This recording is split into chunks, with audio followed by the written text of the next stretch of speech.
Hello and welcome to this video. I will share with you step by step how to cancel Beenverified subscription. So let's get started.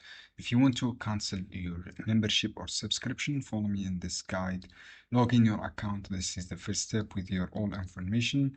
When you log in, look for cancellation option. So just log in your account and then you will see this page. From this page, go to contact option or contact us.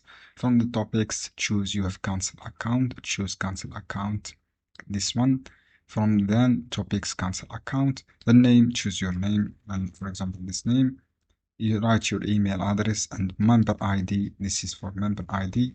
After write your member ID in this section, write your phone number and then write your message. For example, please cancel my account. This is a simple message, or cancel my subscription here.